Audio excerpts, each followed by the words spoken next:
আমার আহ্বানে এখানে উপস্থিত হয়েছেন এবং যারা উপস্থিত হতে পারেননি তাদের সকলকে আমি এবং আমার প্রতিষ্ঠান মেসার্স সানফ্লাওয়ার মিলস এবং মেসার্স জেকে ট্রেডার্সের পক্ষ থেকে কৃতজ্ঞতা ও সালাম জানাই।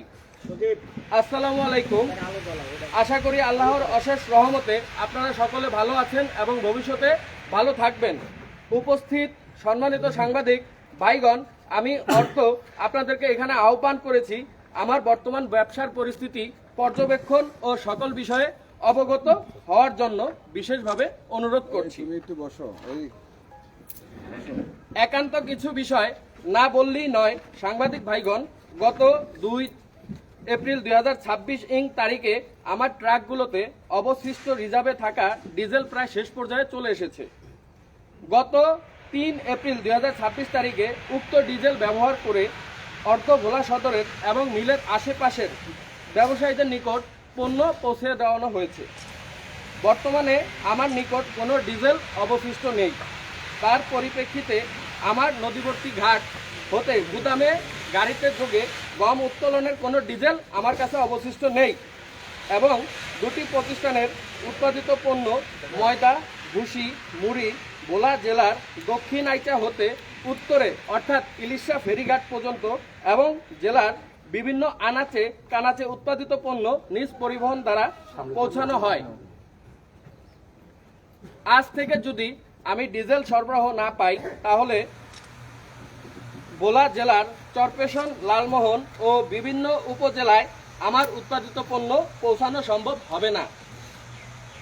আমার শিল্প প্রতিষ্ঠানে উৎপাদিত পণ্য সম্পর্কে ভোলার সকল ব্যবসায়ীদের মতামত হচ্ছে উক্ত প্রতিষ্ঠানের পণ্যের মানসম্মত এবং সাশ্রয়ী মূল্যে, যা সবার জন্য সহজযোগ্য। ভোক্তাদের চাহিদা মতে আমার প্রতিষ্ঠানটির উৎপাদিত পণ্য জেলার সকল ব্যবসায়ীদের নিকট খুবই জনপ্রিয় একটি পণ্য।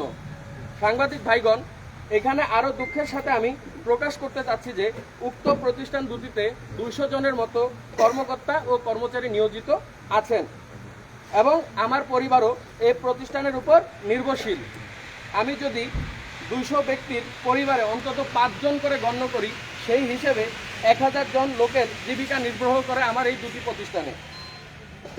আমার পণ্যটি বাজারে বিক্রয় চলমান রয়েছে, যে বিধায় উক্ত পণ্যের সমজাতীয় অন্যান্য পণ্যগুলোর বাজার মূল্য স্বাভাবিক আছে। সাংবাদিক ভাইগণ, দুঃখের সাথে বলতে হয় ভোলা বিসিকে আমার জানা মতে আমার প্রতিষ্ঠান দুটি সচল এবং প্রতিযোগিতামূলক বাজারে টিকে আছে। সম্মানিত সাংবাদিক ভাইগণ, প্রতিষ্ঠান দুটির কর্মকর্তা কর্মচারী শ্রমিকদের পরিবারগণের জীবিকা নির্বাহের জায়গার উপর ভিত্তি করে আজকের বাংলাদেশ। সম্মানিত ভাইগণ, আপনারা জাতির বিবেক, আপনাদের সত্য সংবাদের উপর ভিত্তি করে আজকের বাংলাদেশ। আপনাদের মাধ্যমে গণপ্রজাতন্ত্রী বাংলাদেশ সরকারের ভোলা জেলায় উক্ত কর্মকাণ্ডের সাথে নিয়োজিত কর্মকর্তাদের নিকট আকুল আবেদন, আমার শিল্প প্রতিষ্ঠান আপনাদের মাধ্যমে বাংলাদেশ গণপ্রজাতন্ত্রী বাংলাদেশ সরকারের জ্বালানি মন্ত্রণালয়ের মন্ত্রী মহোদয়ের সুদৃষ্টি কামনা এবং সহযোগিতা আশা করি। একই সাথে মাননীয় প্রধানমন্ত্রীর কাছে আমার আকুল আবেদন, দ্বীপ জেলা ভোলার এই ছোট দুটি প্রতিষ্ঠানকে সচল রাখার স্বার্থে আমরা আশা করি ভোলায় নিয়োজিত কর্মকর্তাদেরকে দিক নির্দেশনা প্রদান করবেন।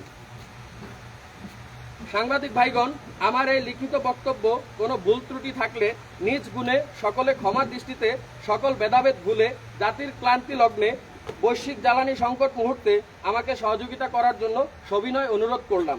পরিশেষে সম্মানিত সাংবাদিক ভাইগণ, আমাকে আপনাদের মূল্যবান সময় দেওয়ার জন্য আপনাদের নিকট আমি এবং আমার প্রতিষ্ঠান দুটি চিরকৃতজ্ঞ থাকব। ধন্যবাদ সবাইকে। একটু বসেন, আমরা একটু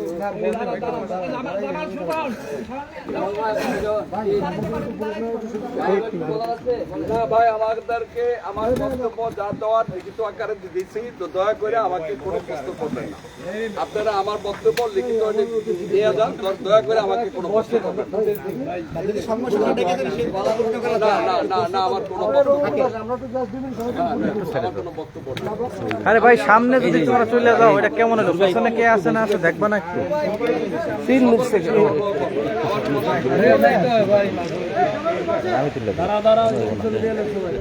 ভাই এদিকে দেখান, সামনে থাকো।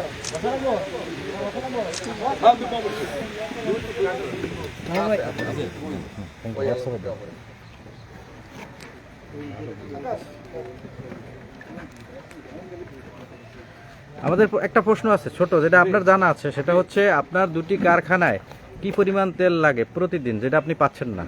দৈনিক আমাদের ন্যূনতম বর্তমানে যদি বৈশ্বিক বাজারে সংকট হয়, কৃত্রিম উপায় হইল 300 থেকে 400 লিটার, কোনোদিন হয়তো বেশি লাগে বা হয়তো কোনোদিন কম লাগে। এবার স্তর সবসময় বেঁচে কিনা একরকম হয় না। যেমন ধরেন আমার ঘাটের যে ট্রলারটা আছে, ট্রলারটা এখন আমার ঢাকার উদ্দেশ্যে গম আনতে যাবে। এখন এই গমটা যদি আমি না আনতে পারি, আমার মিলটাও বন্ধ হয়ে যাবে। আমার এই মিলটা বন্ধ হয়ে যাবে। আমি এই মিলের জন্য গতকালকে এই মিলের জন্য তারা আমাকে তেল দিতে অবরত প্রকাশ করছে, যে চিনি আপনাদেরকে সরবরাহ করব। আমি সকল প্রতিষ্ঠান বলার যে 3টা পেট্রোল পাম্প তাদেরকে লিখিত দিছি, তারা আমাকে তেল দিতে অবরত প্রকাশ করছে, তারা তেল দিতে পারবে না। তারপরে ভোলাতে যারা তেল ব্যবসা করে, আমাদের ওই আক্তার ভাই আছে, তারপরে আনোয়ার ভাই আছে, এদের সাথে মোবাইলে যোগাযোগ করছি। এরা বলছে তেল দেওয়া সম্ভব না তাদের পক্ষে। তেল সংকট, তারা বলতেছে আমরা প্রশাসনের অনুমতি ছাড়া আপনাকে তেল দিতে পারবো না। তো সেই ক্ষেত্রে আপনি কি ডিসিশন নিছেন যদি তেল সরবরাহ না হয়? তাহলে আমার প্রতিষ্ঠান বন্ধ হয়ে যাবে। আমার তো কোনো ক্ষমতা নাই যে তেল আনা, আমার কোনো ক্ষমতা নাই যে আমি নিজে তেল উৎপাদন করার কোনো ক্ষমতা নাই। প্রায় 200 জন, সেটা আমি লিখিত আকারে উল্লেখ করছি।